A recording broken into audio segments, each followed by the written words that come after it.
You want to know how to make passive income with vending machines? In this video, I'm going to show you how to get started with vending machines and turn them into an automatic passive income stream. I'm going to be teaching you how to start a vending machine business. I'll walk you through steps of setting up your first machine, finding products, pricing them right, managing inventory, marketing, and more. At the end of this video, I will reveal to you the Gumball Machine Starters hack. Watch this hack because it will save you a ton of money. Let's go! This is how a passive vending machine business works. Imagine you only had to feed your vending machines only once every couple of weeks. And most of your customers use their credit cards, so the money automatically goes into your bank account. And you don't always have to be present to accept a payment. That sounds like an interesting idea, right? Vending machines are very low maintenance machines, and this is what makes them a great choice for passive income. So you can plan on working 1 to 2 days per month to maintain your machine and restock it. It is still considered fairly passive and not that much of a time commitment for the benefits it provides. It takes less work, but remains a safe channel for generating income. You can start by purchasing your machine supplies online, which you can buy in bulk for cheaper prices. The best place to find vending machine inventory is bulk stores like Costco or Sam's Club. Prices at these places are very affordable, which means you can sell snacks for a higher profit margin, whilst your customers still paying less than when they charge in the convenience stores and grocery stores. Don't try searching out unique candy chips or drinks because popular snack choices always do well in vending machine sales.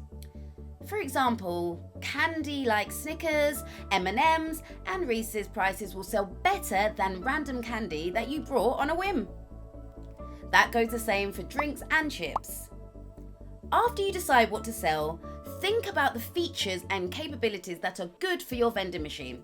You can have a machine that accepts credit cards or even voice-activated screens. Some machines have LED lights and graphics and branding wraps. You can get software for your vending machine to be able to monitor stock levels remotely. Incorporate these features and watch your machine become a passive cash flow king. Another thing you want to do is set the correct price on vending machine products. When deciding how much to charge, you should take into account your competition and who your customer base is. When you buy in bulk, it is always a good idea to mark prices 2 or 3 times higher than the price you paid for that item. For example, a small bag of chips at Sam's Club can be purchased for approximately 30 cents when buying them in bulk. You can charge between $75 to $1 when vended from your vending machines. Here's another example. A candy bar typically costs 45 cents. As a result, you should charge your customers around $1 by default. Take pride in your vending machine. Customers like it. Keep your vending machine looking clean and well stocked. Follow the recommended maintenance schedule for your machine to prevent outages. Also note that empty shelves will drive shoppers away. So keep track of the items that are in stock and make sure that they never go out of stock. To ensure your machine is running smoothly, take care of any repairs promptly. A broken vending machine is not earning any passive income. Remember that. Next up is where to place your vending machines.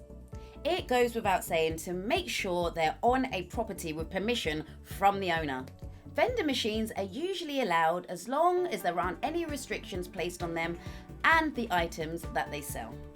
When you want to start a vending machine business, you need to check your local ordinances. There are many different rules and regulations for what products you can sell depending on the product and location.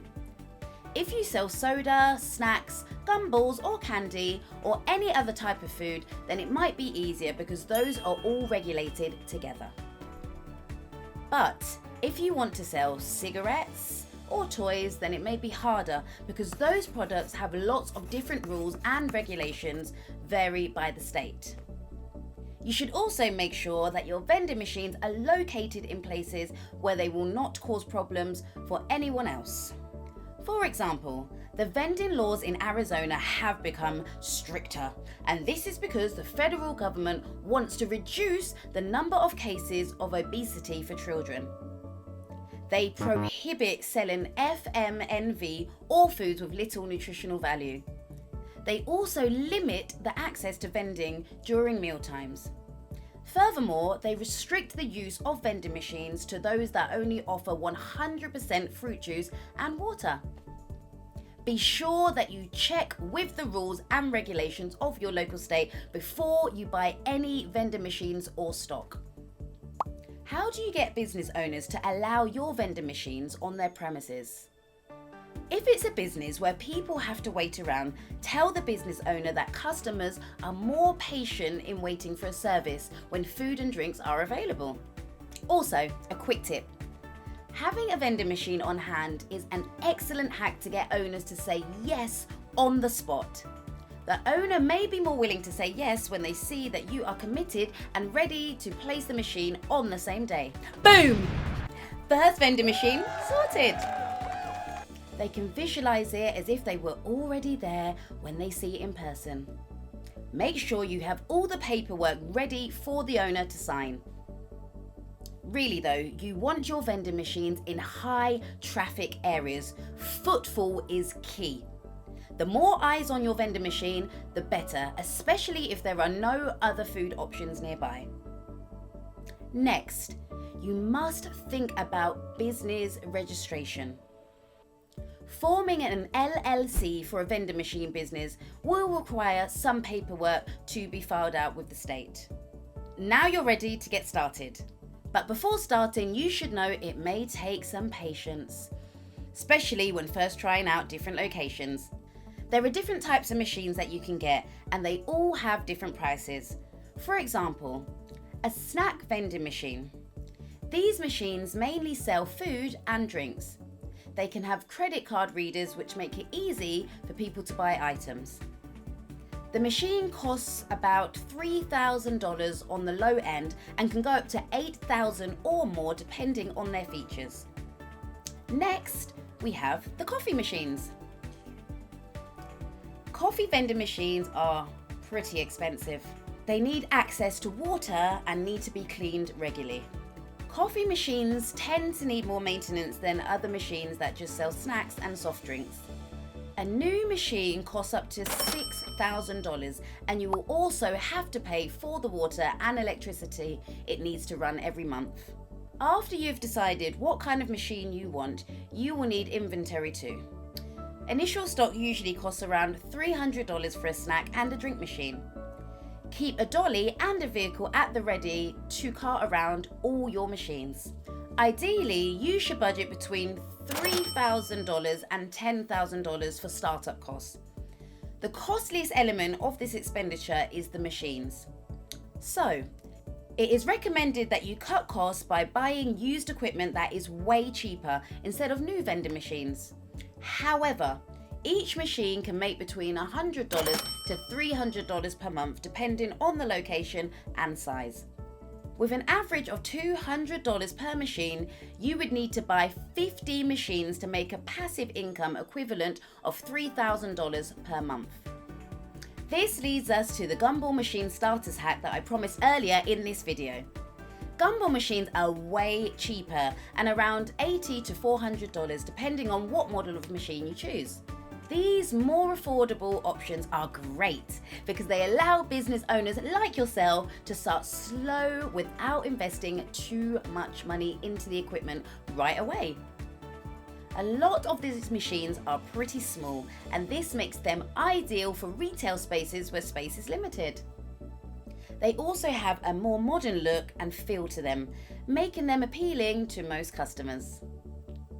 Now that you have an idea of what kind of vending machine that you can purchase and how much they cost, let me now hand it over to you. Which machine will you go for? The Gumball, the coffee machine, or the food and drink vending machine? As a startup, you need to focus your business and not be distracted by complicated banking tools. but most banks make you jump through a load of hoops to open an account. Novu Bank doesn't. They offer straightforward solutions at affordable prices to entrepreneurs and startups. I have created this video list for you to help you understand how Novu Bank works and all its free features. With Novu Bank, you can get a free checking account, no minimum balance requirements, low overdraft fees, easy online bill pay service, mobile app access, and more. Check it out on the screen now.